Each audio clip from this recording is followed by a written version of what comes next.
Bapak dan Ibu guru hebat. Salam guru penggerak. Tergerak, bergerak, dan menggerakkan.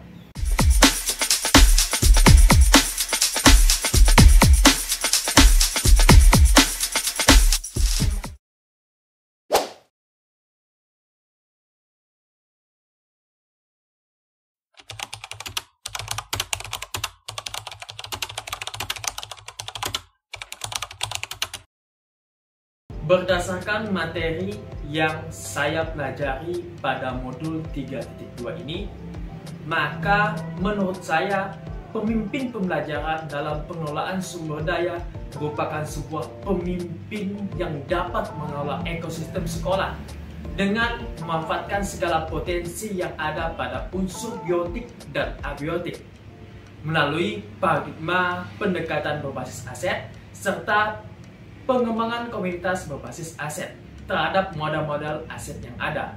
Modal aset ini terdiri dari modal manusia, modal sosial, modal politik, modal agama dan budaya, modal lingkungan atau alam, modal fisik, dan modal finansial. Dari modal-modal tersebut, maka akan saya implementasikan potensi yang ada ke dalam kelas saya dengan merancang sebuah pembelajaran yang bermakna bagi murid. Lalu, pada lingkungan sekolah, saya akan mencoba berkoordinasi dengan kepala sekolah terkait pentingnya pendekatan berbasis aset dengan mengoptimalkan segala potensi yang ada. Kemudian saya juga akan menjalin kolaborasi dengan masyarakat sekitar untuk turut mendukung segala program sekolah yang memanfaatkan aset-aset lokal.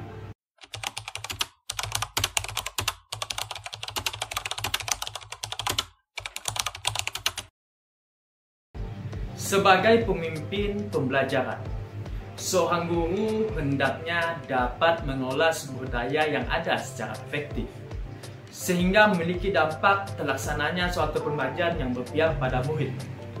Tentunya hal tersebut dapat dilakukan dengan pendekatan berbasis aset, melalui ketujuh modal yang perlu dikelola potensinya. Adapun contoh penerapannya sebagai berikut.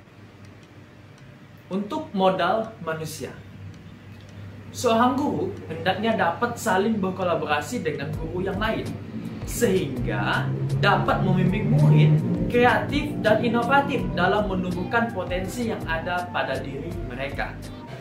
Untuk modal sosial, pentingnya mengembangkan dan memanfaatkan organisasi yang ada di sekolah dengan organisasi yang ada di lingkungan sekitar untuk menunjang pembelajaran baik intrakurikuler, ekstrakurikuler, maupun co-kurikuler. Kemudian untuk modal politik, menjaga hubungan kerjasama yang baik antara beberapa instansi sangatlah penting untuk keberlangsungan sekolah.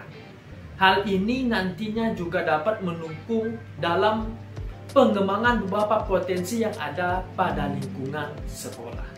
Kemudian modal agama dan budaya. Ketika sekolah dapat menciptakan budaya positif seperti gotong royong dan kegiatan keagamaan lainnya, maka nantinya juga akan dapat menciptakan sebuah karakter dan kepribadian yang baik bagi murid. Lalu untuk modal fisik, pemanfaatan sarana dan prasarana yang efektif tentunya akan mempengaruhi kualitas pembelajaran dalam menciptakan keberpihakan pada murid. Untuk modal lingkungan atau alam, pemanfaatan lingkungan serta alam sekitar selama proses pembelajaran akan membuat kebermaknaan bagi murid dalam menunjang pembelajaran kontekstual bagi murid. Lalu untuk modal finansial, pengelolaan dana yang baik seperti dana BOS dapat memenuhi segala kebutuhan yang diinginkan untuk proses pengembangan oleh pihak sekolah, khususnya kebutuhan yang memiliki skala prioritas yang tinggi, sehingga secara tidak langsung akan mempengaruhi potensi pada modal-modal aset yang dimiliki.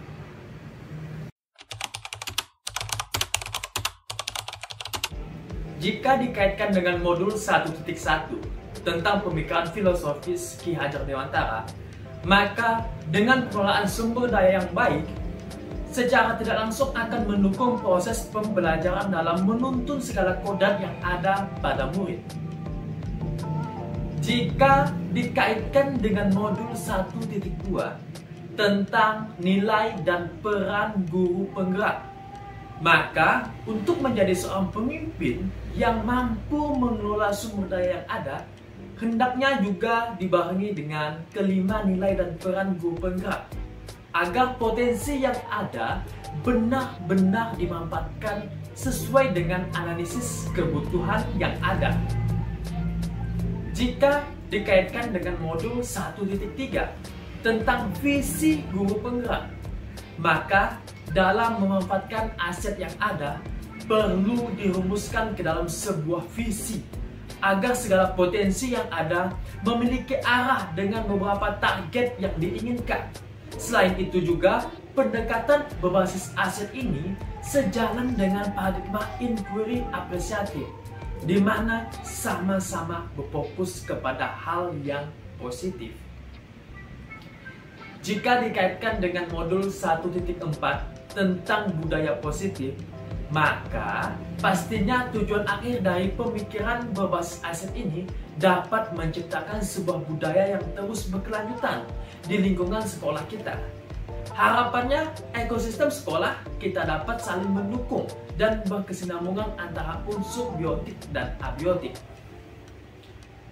Jika dikaitkan dengan modul 2.1 tentang pembelajaran berdiferensiasi, maka melalui pengelolaan aset yang baik dapat menunjang sebuah pembelajaran dalam memenuhi segala kebutuhan murid yang beragam, agar tercapainya suatu pembelajaran yang disebut dengan pembelajaran berdiferensiasi. Jika dikaitkan dengan modul 2.2 tentang pembelajaran sosial emosional, melalui pengelolaan sumber daya yang baik dengan memanfaatkan segala potensi dari beberapa modal yang ada, maka secara tidak langsung nantinya akan dapat menunjang beberapa kompetensi sosial emosional yang akan dicapai.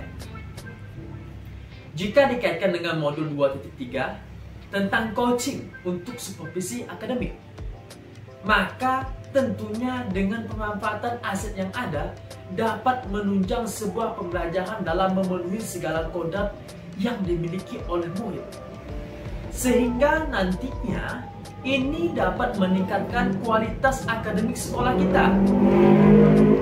Selain itu juga, melalui pendekatan berbasis aset dapat dijadikan acuan dalam menyelesaikan beberapa masalah yang ada pada kegiatan coaching. Jika dikaitkan dengan modul 3.1 tentang pengambilan keputusan berbasis nilai-nilai kebajikan, maka melalui pendekatan berbasis aset ini dapat membantu kita untuk mengubah pola pikir yang ada, sehingga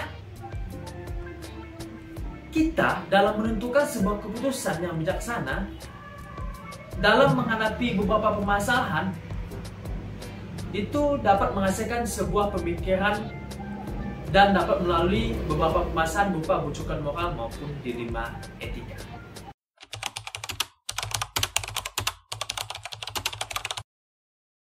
Sebelum mempelajari modul ini, saya selalu berpikir berdasarkan kekurangan terlebih dahulu, sehingga terkadang saya sulit untuk menentukan solusi yang tepat jika menghadapi sebuah permasalahan. Tetapi setelah mempelajari modul ini, saya akan mencoba menerapkan pemikiran berbasis aset, sehingga pola pikir saya selalu berbasis kelebihan yang dimiliki. Hal ini secara tidak langsung akan menciptakan energi yang positif dalam melakukan segala hal. Selain itu juga dapat mempermudah kita dalam mencari beberapa solusi yang diinginkan. Karena segala sumber yang dijadikan acuan ialah kelebihan-kelebihan yang dimiliki saat ini yang dapat langsung kita manfaatkan. Sekian dari saya. Sampai jumpa pada lain kesempatan. Salam guru penggerak. Tergerak, bergerak, dan menggerakkan.